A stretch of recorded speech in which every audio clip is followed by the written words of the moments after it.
I teach in this hall like twice a week, and I never use the mic, so I don't know what makes it different when you're talking in a conference. But I hope you can hear me because we lost what we call the Madonna. You know this instrument.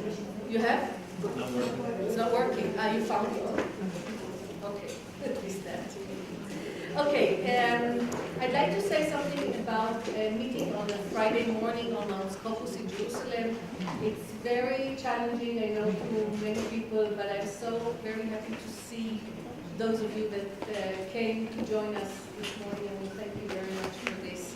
It's also not a usual day, you know, with all the possible events or not in Jerusalem. I'd like to provide an advice to our overseas visitors. Just ask somebody local before you go places, okay, when you walk around. It looked very quiet this morning, but as we are sitting on a barrel of explosive, you never know when it's going to explode. So feel free to do whatever you want, but ask advice from a local person before going out. And have safe travels back home, wherever and whenever. I'd like to open this morning's session by introducing Dr. Gerald Gary Mallon. Gary Mallon is the Associate Dean of Research and Executive Director of the National Center for Child Welfare Excellence at the Silberman School of Social Work at Hunter College in New York City. I had the pleasure of meeting Gary in 2016 when I was doing my sabbatical period over there. And it's a great pleasure to have you here this morning. Dr. Mallon earned his doctorate in social welfare from the City University of New York at Hunter College, and for more than 42 years he has been a child welfare practitioner, advocate, educator, and a researcher. He was the first child welfare professional in the US to research, write about, and develop child protection programs for LGBTQ youth and child welfare settings. And in addition to publishing numerous books and papers, he's the senior editor of the Child Welfare Journal. Dr.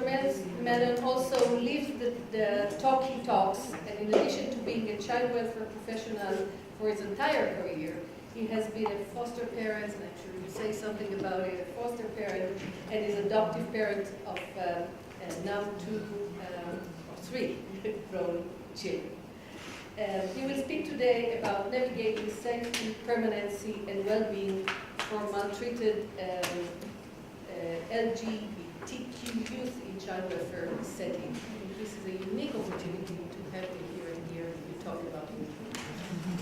I figured I would start with something in Hebrew. Thank you so much for inviting me, Asher, Anat, and the incredible Noam, who organized us all. We're also fascinated by Noam because he just took care of everything for us. I mean, wherever we went, it was like we couldn't go anywhere without asking him a question. So thank you.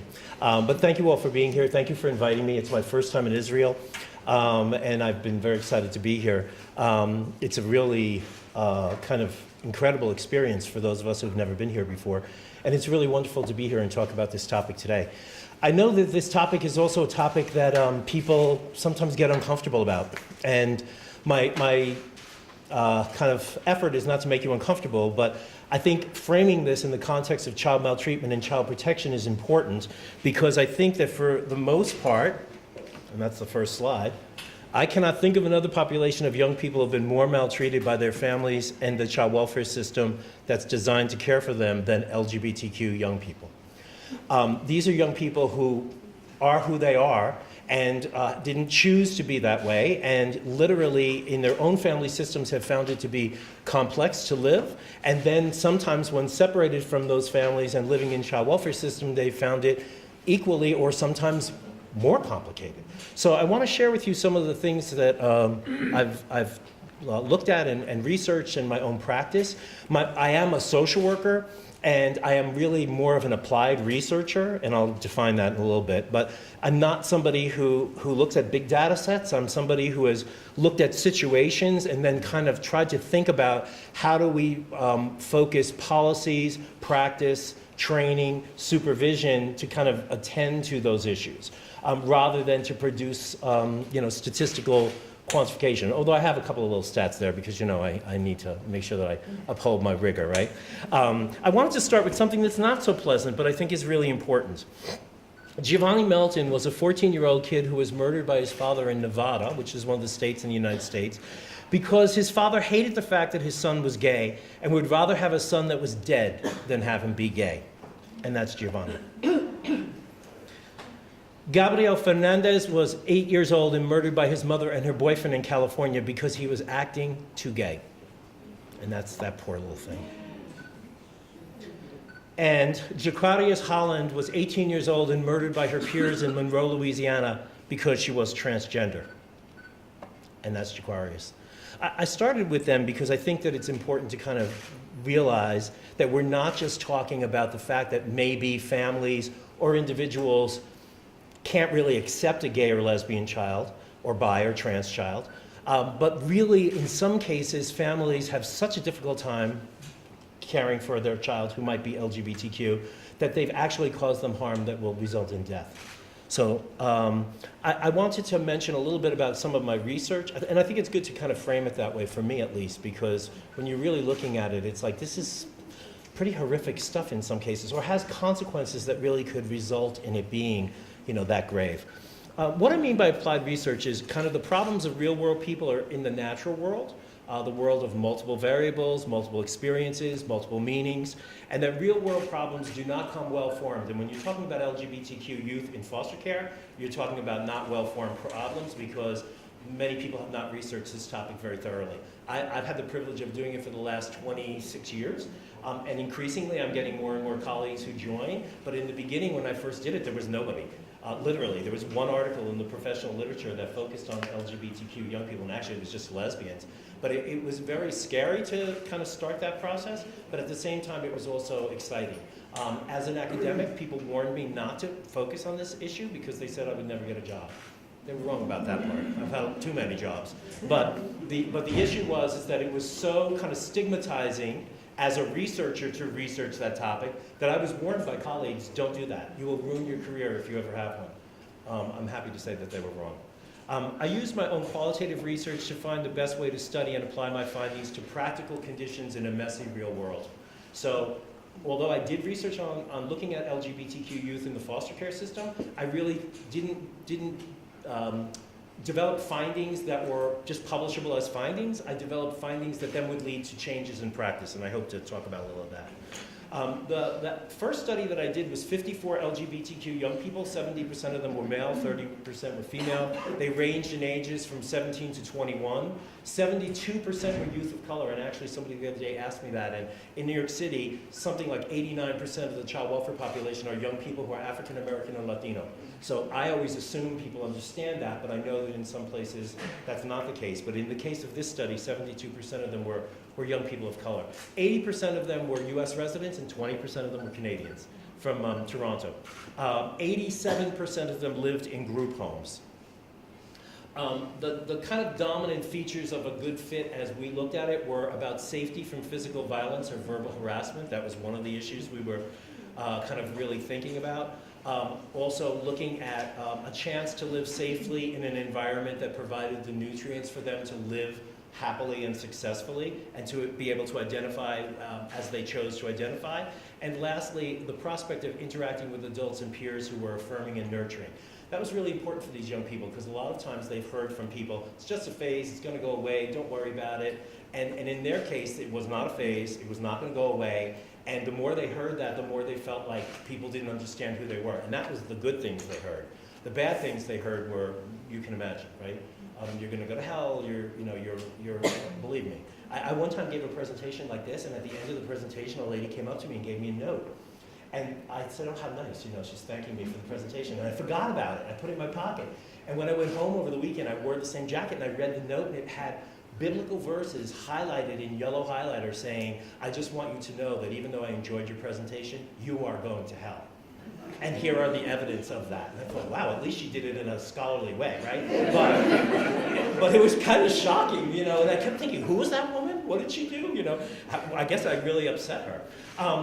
In any case, from this study, what I found is that, and this is kind of shocking, 98% of the kids who I interviewed for the study said that they had had verbal harassment at some point as an everyday occurrence in their lives, and in many cases by their own families, literally. With all of the most horrible words you can think of in whatever language you speak about LGBTQ people. 52% of them experienced physical violence perpetrated by peers, families, staff, or the community, and 50% of them actually lived on the streets as an alternative to living in foster care. Talk about danger and risk, right? They literally left the facility that they lived in because it wasn't safe, or because it was deemed to be less safe than living in the street. That's kind of shocking. A couple other stats. 23% reported that their main reason for being in care was lack of tolerance of sexual orientation or gender identity expression by their caregiver. 21% said the main reason was due to violence in their home, and 75% reported having been physically or sexually abused as a child. So this is a discrete population of young people from this study, but fairly representative of the kinds of things that over the course of my career I heard again and again from young people. Kind of what I kind of pulled out of this, because after I finished this research, it wasn't just like, okay, good, now I turned it into a book and I'm getting it published and I'm happy about that, on to the next project. I really realized that we needed to change an awful lot of things. I live in New York City, and you would think, oh, New York is so hip and with it. Not really, and definitely not 25 years ago. They literally, when I went to them and said we need to talk about LGBTQ youth in foster care, said, we don't think we have that many. We think you're just kind of making a mountain out of a molehill. And I said, well, that's not true. And then they said, okay, well then come back to us and give us some statistics on how many of them there are. And we couldn't do that because these kids are socialized to hide. So therefore, standing up and saying, hey, I'm gay, is not something that they're doing in a foster home or a group home, or in their own family. So it was very difficult to show that there was a large enough population. But what really I wanted to do was kind of, how do we change the system to protect children who happen to be lesbian, gay, bi, or trans? And I always focused on, it wasn't about being lesbian, gay, bi, or trans. It was about children who come to us because they need protection from their families. And what shocked me the most was that we as a system could not guarantee that they'd be protected in our system. And from the kids that I interviewed, some of them said it was worse in the foster care system than it was at home, which I think is a horrible commentary for our system. And when I went to Canada, it was very similar. And when I went to Los Angeles, it was very similar. So, all of these places, it was not an anomaly that it was in New York, and New York is a horrible place. Wherever we went, one of the biggest obstacles at first was we don't have those kids because they're invisible. And then the second obstacle was the staff would say, I don't want to talk about this because it makes people uncomfortable. And I'd say, that's shocking to me. That we're child welfare protection folks and we're uncomfortable talking about something, so we don't talk about it. It's like sexual abuse issues, right? It's uncomfortable, it's unpleasant, people don't want to talk about it, and yet it needs to be talked about because you need to speak the unspeakable, as you were saying yesterday in your workshop, right? So what I thought about when I was doing this is we needed to have a kind of a flow of how we could change the system. And immediately people said, just do training. And I did training. I've trained thousands of people for free. Then I got smart and started charging for it. But in the beginning, I did it for free because no one would pay for it. And it was surprising the kind of lack of knowledge. Asher was saying yesterday in his opening remarks about developing knowledge to improve child maltreatment issues. They had no knowledge about this topic. And so therefore, the training itself was not adequate because what people were saying to me is, well, where's the policy that accompanies the training? You're telling me I should behave differently in terms of working with an LGBTQ young person, but there's no policy to back that up. So we changed it. And so what we really decided was, it was really about clear written policies and try to get folks in government to write clear written policies about protecting LGBTQ youth. They can, they don't like to, and there's a lot of political stuff about why they do and don't, and a lot of pressure that they get from other groups. But again, I framed it in the context of protection and maltreatment and said, you're going to let these kids get beat up? You're going to let children live in facilities where you can't guarantee their safety? Somebody will, in the US we all file lawsuits against everybody, so that's what happened. And actually that is what happened, is that they filed a lawsuit on behalf of LGBTQ youth. So we started with that written policy, we moved to practice guidance to engage LGBTQ young people, then we moved to training, then we moved to clinical case consultation, then we moved to supervision to support training and practice, and lastly, we developed accountability systems. Because it wasn't enough to say, it'd be really nice if you called this transgender kid by the name they prefer. It was, if you don't call this child the name they prefer, there's consequences as a state or city employee that you'll be held to because it's really important for you to meet this young person where they're at. So that was kind of the flow of our research and where we went from that initial thing. This was the flow of practice, and I want to spend the remainder of the time we have with you, maybe talking to some of you about some of the practice issues, because maybe you have knowledge and maybe you don't. Maybe you're sitting there saying, I'm still not clear what he means by LGBTQ. I'll define it in a minute.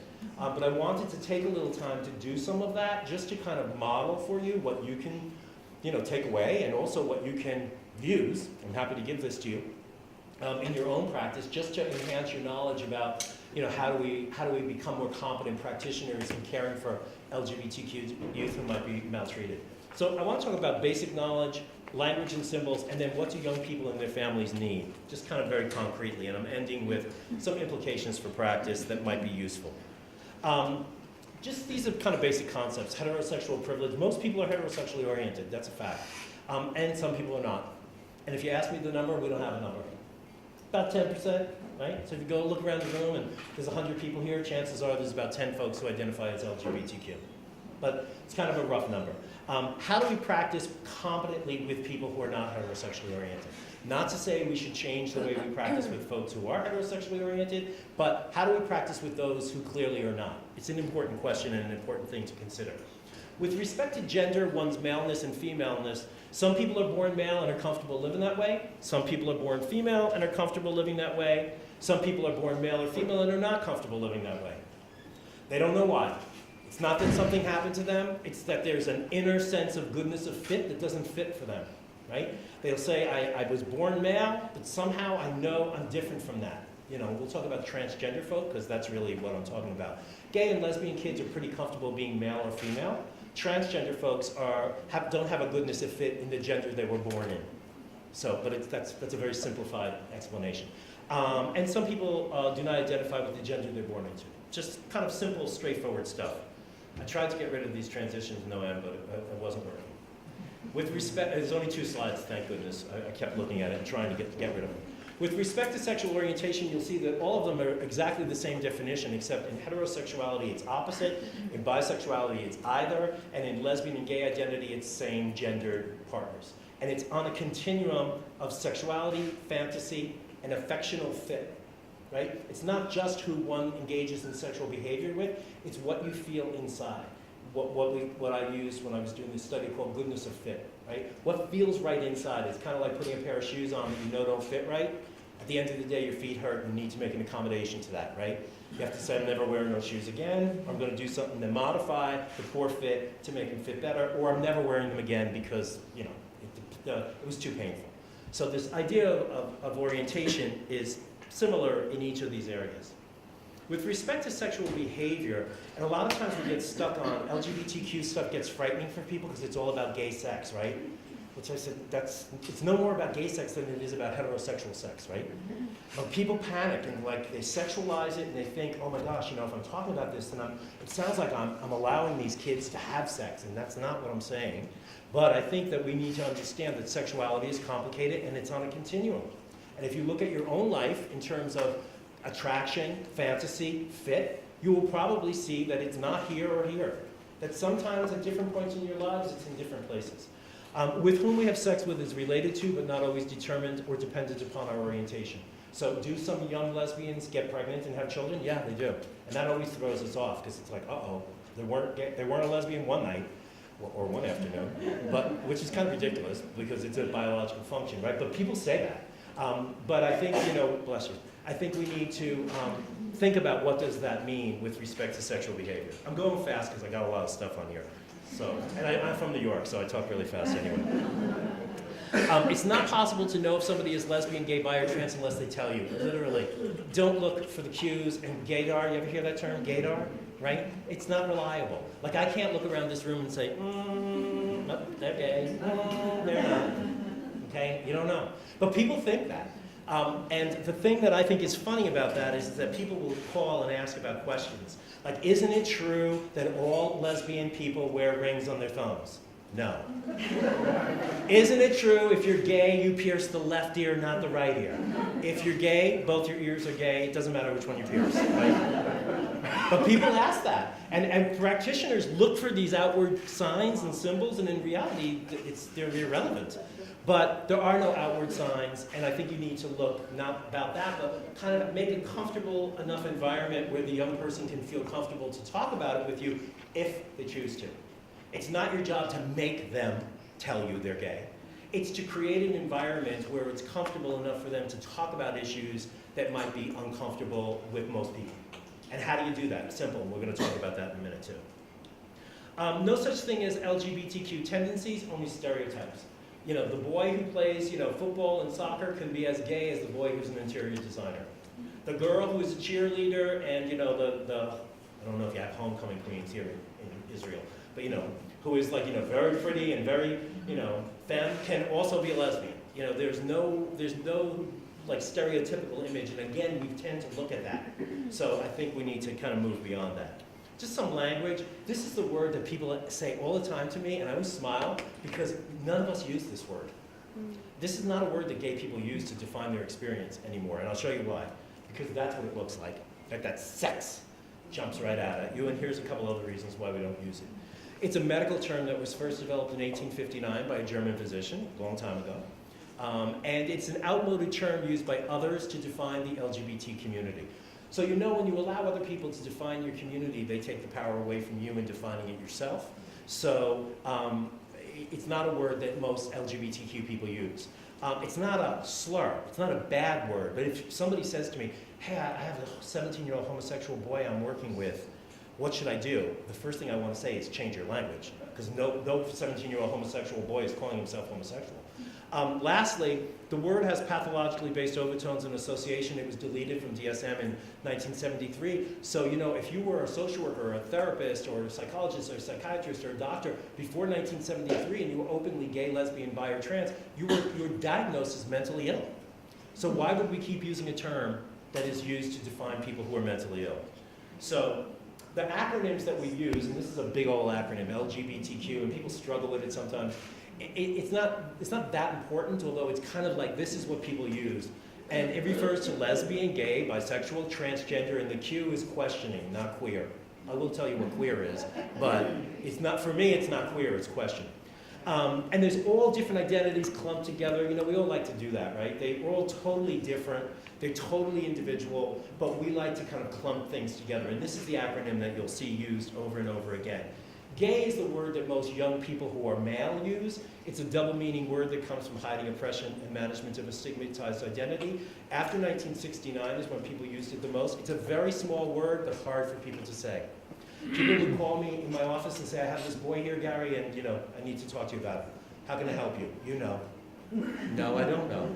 You know what I mean. Don't make me say it. I'll say, what do you mean? They'll say, he's G-A-Y. So you can say it. It's okay. It's not like saying a bad word. But people are not sure, and they're not sure if it's a professional term to use. That's why a lot of social workers and therapists will say homosexual. And I always say to them, nobody says that anymore. I don't care what you learned in school, nobody says that anymore. People say gay, and this is one of the reasons why, and sometimes young women use that too. Bi is another term, a normal variation of sexual orientation as I defined previously, right? With either gender. The secret is not at the same time. That's people, kind of confuse that and say, well, if you're bi, you must have a boyfriend and a girlfriend right at the same time, right? Maybe, if you're truly talented. But I think for the most part, it's one or the other. It's kind of hard to have a relationship with one person, never mind two concurrently, right? So it also is a transition between being gay or lesbian and being heterosexual. So sometimes, and in fact, even for myself, when I first came out, I said I was bi. I was not bi, but it's easier to acknowledge and claim that identity than it is to claim a gay or lesbian identity because there's still stigma attached to that, right? The minute you say, yes, I am gay, everybody gives you their opinion. Not just your family, but everybody, right? So some people are not ready to make that leap. And then later on they'll say, when they're more comfortable and confident, you know what, I'm not really bi, I'm gay. It's a transition. But there are people who are authentically and genuinely bi. I'm not saying that they're not. People who have the capacity to engage in a meaningful relationship with either a male or a female, but usually not at the same time. Lesbian is an older word, and it doesn't have a double meaning, right? Gay is like happy and gay, My mother one time called me and said, you know, Gary, they sold the house next door to me, and there's new neighbors. And I said, oh, great, Mom, who are they? And she said, well, you know, I think they're your people. And I said, what do you mean they're my people? She said, I said, they're Irish? And she said, no, you know what I mean. They're gay. I said, okay. Well, they're going to be great neighbors, and have them come to your house and they'll help you decorate, because you need it. So, lesbian is an older term. It's not a double meaning, and it comes from the poet Sappho, where my students always say to me, you have no evidence to say that Sappho was a lesbian. We don't know. But Sappho wrote about great poems about how much she loved women. So therefore, the term lesbian, which comes from the island of Lesbos, is derived from the poet Sappho, who lived there at one point in time. It's kind of a more emotionally charged term. Some women don't use it. Some women will say I'm gay. I don't correct people. If a kid says to me I'm gay, good, you're great. Some young lesbians will say I'm a dyke. And I'll say, okay, a dyke is more of a negative term that's kind of adopted. And I'll just say, okay, tell me a little bit about what it means for you to be a dyke. A social work premise is you start where the client is at, right? So I use it. I wouldn't use that term first. And if you're not a dyke, I would urge you not to use it either first. But you kind of hear what people are saying and you try to use that. It's not a negative for that person. It's kind of a formerly negative term that's reclaimed. I think it's important to use the term lesbian because young women who are lesbian are very different from boys that are gay. So if you ever try to run groups for kids, do not have like two men running a group with all boys. Girls will not come. You have to have women run the group or co-lead it with you, or they won't come. And it took us years to figure that out. Also, the needs of young lesbians were very different from the gay boys that we were dealing with who were developmentally at age 13, 14, 15. And they just had different things they were interested in, so we needed to do things in a little bit of a different way. Questioning youth are three young people, kids who are going through a phase, situational identification, young people who've survived sexual abuse, and again, I'm not in any way, shape, or form saying that you can become lesbian or gay or bi or trans by being sexually abused. But when children are sexually abused, they assume the responsibility, erroneously, for the abuse, and frequently will be confused about what does that mean, especially if the abuse was perpetrated by a same-gendered individual. So they'll say, I think I might be gay because that person who was 30 years old and molested me, and I guess he made me gay. Those children need work and treatment about sexual abuse and about issues around orientation. Frequently those kids are not gay or lesbian or bi, but they're not sure about that, and you need to really help them to think about it. But that's why I call them questioning, because they'll sometimes say, I think I am. When you say, gee, tell me a little bit about why, the story is or the narrative is a narrative of sexual abuse, not a narrative of orientation. Lastly, some kids with characterological disorder, personality disorders will claim a lesbian, gay, bi, or trans identity and are not. I met one boy in a juvenile detention center one time, and they were saying, they asked me, they called me and said, can you come and meet him? I said, for what? We think he's gay, he's saying he's trans, we're not sure, could you meet him? I said, what am I going to do at the end of the meeting? And they said, well, we just want to know. So I met him, and I talked to him about his identity and what he saw himself as, and his story did not fit at all with any transgender kid I had ever met before. And my job was not to say, no, you're not transgender, but it was to say to the staff, gee, the story that he's talking about, his narrative, doesn't fit with narratives of other trans kids that I've ever met before, and I've met thousands of them. I would think that you need to kind of talk to him a little bit more about where he's at with that identification, but he was claiming an identity that was really not legitimate for him. So I've seen a few kids like that, and I would call them questioning as well. Transgender folks, and I know that here in Israel they're beginning to develop a shelter program for trans young people, and that there's some legal issues. Who's here from the law school who's copiously taking notes that the professor told? Somebody was supposed to be taking notes on every single thing I said. Maybe PowerPoint. But in any case, trans folks are different. To be the most simplistic way of talking about trans folks is you're born male, but when you look in the mirror and you live your life, your internal sense of fit is as other gender, not the gender you're born in. And it doesn't matter how many times a person says, no, you're not. You're a boy. You have a penis. You're a boy. You can't be a girl. That trans person will say, inside, that's my identification. Okay. Different from gay kids who are pretty comfortable being male or female. And again, it's a very simplistic definition of transgender folks. Some transgender folks will say, I'm not into male or female, I'm trans. I'm in the middle, and I don't identify as either or. So again, that's another kind of phenomenon that we're seeing with people, and you just kind of have to meet young people where they're at. None of these young people are young people who experienced sexual abuse and became that way, because that's a big mythology that people have. Like, something happened to them. When you trace them back and ask them for their stories, usually they'll start to say, at 4 and 5, I knew I was different. Tell me about what you mean by different. That's why I was telling. And then they'll start telling me, you know, my brothers like girls, I never liked girls like that, I like boys like that, I didn't want to tell anybody, I started to tell people, they told me to be quiet. When I became a teenager, it was harder to hide, and it started to come out. That's kind of what happens, right? So none of these young people that I'm talking about are young people who have experienced that kind of trauma. Other trauma, yeah, for sure. Physical abuse, verbal abuse. I met this one boy one time who was in my program, his name was Harry. A wonderful kid, a beautiful kid, should not have been in a residential program, but there was no other place for him. They put him in a massive residential program, put him on medication, put him in a private room because he was gay, and when he walked down the hall, all the 200 boys in the facility would chant, homo, homo, homo, homo. He said they didn't even call me by my name anymore. They just called me homo. I mean, can you imagine living like that? And that's in the residential treatment center that was designed to care for them. So, you know, that's why hearing his stories and other kids' stories made you realize we really need to make some big changes here. These kids are not well treated.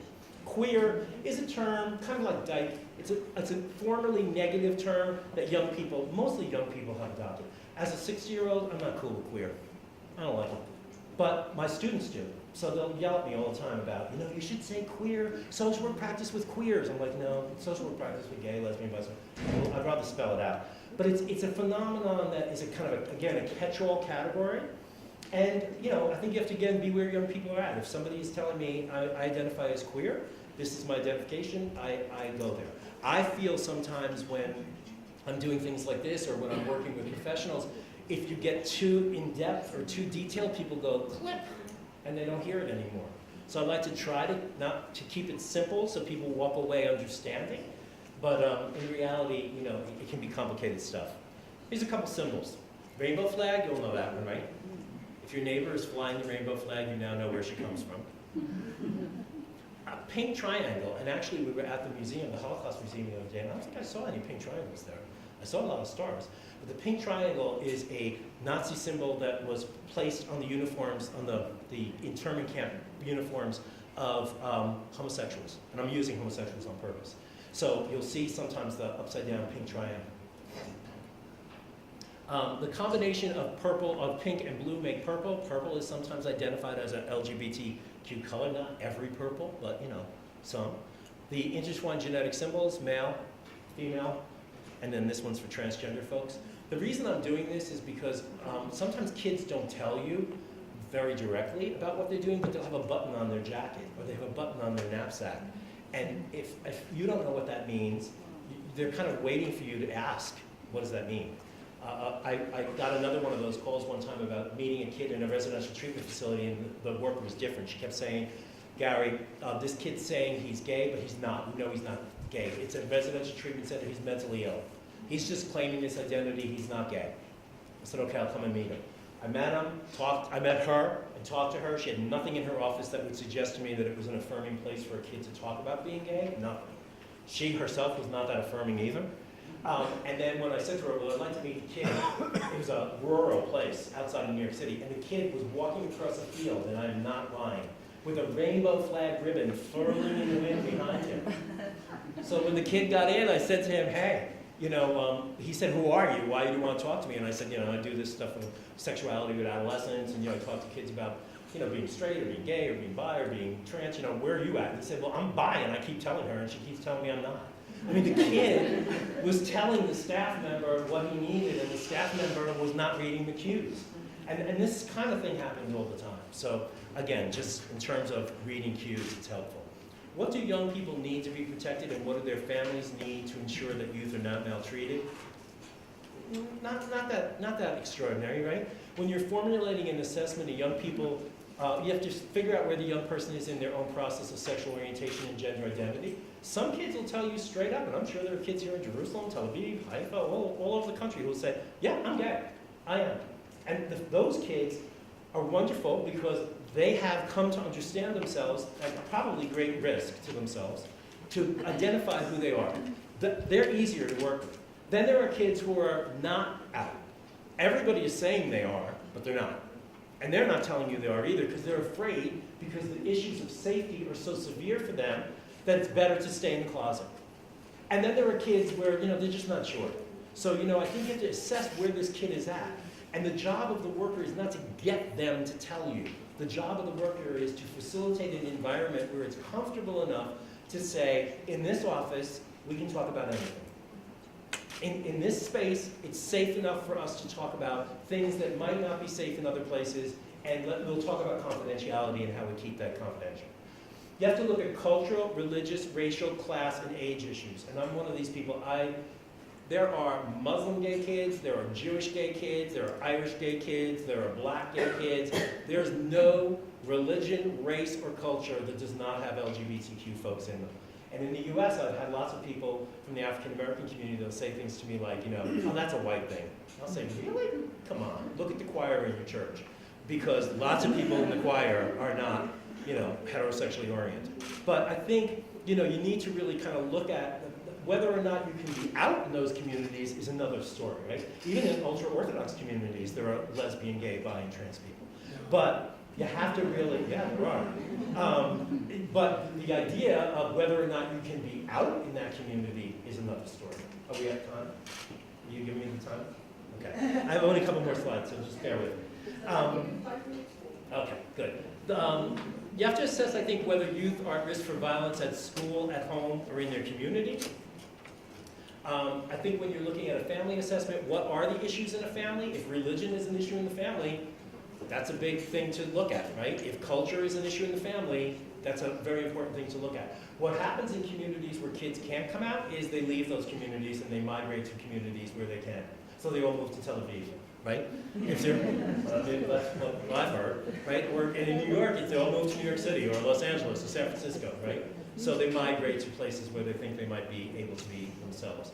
How does your own stuff facilitate or impede this process? So if you're sitting here thinking, I don't care what he says, I still think this is crazy and sick and whatever, some of you, I'm sure, are. Like any audience, any place. You got to think about what does that mean. How it's better that you don't, right? And you have a colleague who is better at doing this. Assume a neutral stance is a good way to intervene, right? Make sure you have a good working knowledge of the issues. Allow for ambiguity where the client is at. Assure confidentiality. All important kind of basic concepts. Individual and group stuff work. Use bibliotherapy. I use this a lot. Online. Books. Don't give a kid a book to take home. Dangerous. Don't give them a pamphlet to take home. Dangerous. Let them keep it in your office when they come back the next time they can read it. And I think it's really a crime that sometimes we work so much on these young people we forgot about working with their families. It is not easy for mom or dad for the reality to have a kid who is gay, lesbian, bi, or trans. It's not. They also need time to adjust to what that means. They need information about what that means. And hopefully they need enough information that they can continue to love that child despite the fact that they're disclosing their orientation to them. They need the same thing, caring individuals, empathic, just want to get to the last one. Competent professionals, an array of services, opportunities to date, that's a big one. Gay kids who date, that's what you're supposed to do when you're a teenager, but that's a scary one for lots of people. Safe schools, safe communities, families that will continue to love them. Families need to process their shame and maybe pride and guilt and embarrassment at certain points. And wait a minute, one of my students here was going to do something on grandparents. That's very important, just to look at all of the family members. A lot of times we say, don't tell grandma, unless you kill her. Grandma knows all the family secrets. She knows you're not the first one, right? So, might be important. Acknowledge that you have clients, educate yourself and your coworkers. Use gender-neutral language. If you're working with a boy, don't keep saying, you must have a girlfriend, right? You must have a girlfriend, right? You're a nice-looking guy, you must have a girl. Maybe he doesn't. But he's never going to tell you if you keep saying that. Say, is there someone special in your life? Is there somebody who you'd like to spend time with? Somebody, someone, more neutral. Use the words in a good context. Have literature in a waiting room that speaks to this. If a client discloses, talk about it. Not all people who are LGBTQ need to go to counseling immediately. Some of them do. I mean, we could all benefit from counseling, but you don't have to go there. If you're a professional and you can come out, do. And if you're not a gay or lesbian person, be a good ally. And don't confuse trans identity with lesbian, gay, bisexual identity. Different concepts. You need to do a little bit more than kind of what we're talking about. And there's a lot of stuff online. Research resources, and if they don't exist, how can you help develop them? That's scary too. Don't look for stereotypical cues. Don't try to make the client come out to you. We mentioned that quite a bit. This is one resource you can look up online. It's called PFLAG, Parents and Friends of Lesbians and Gays. It's a wonderful organization. They have free, downloadable things that you could take. You could translate if you need to. It's a wonderful resource that is really good for professionals. And then this is another one, who are children of people who are lesbian and gay. We didn't even talk about them, but there are lots of people who are lesbian, gay, bi, and trans who are raising children as well. And this is an organization called Collage. And I just want to end with this, is that I think a lot of times when I first started doing this, people would say, gosh, this is really like scary stuff. And sometimes it is still scary stuff to talk about, but I always look at this quote from Audre Lorde that said, if I waited until it was safe to say what needed to be said, I would be speaking from my grave. Because sometimes we need to say things that are uncomfortable for people to hear, and sometimes we need to say the things that are unspeakable so that people start to raise their own level of consciousness to think about it, and hopefully we've done a little bit of that today. So thank you. I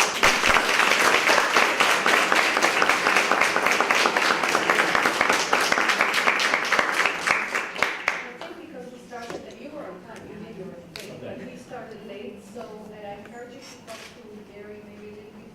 He's going to leave shortly, but he's here after we. And I would ask the permission to give us the slides so we can put it on our website, and we have his email address and we can contact him. Oh yeah, my email address is here. I'm sure you will. We need now to break into our parallel.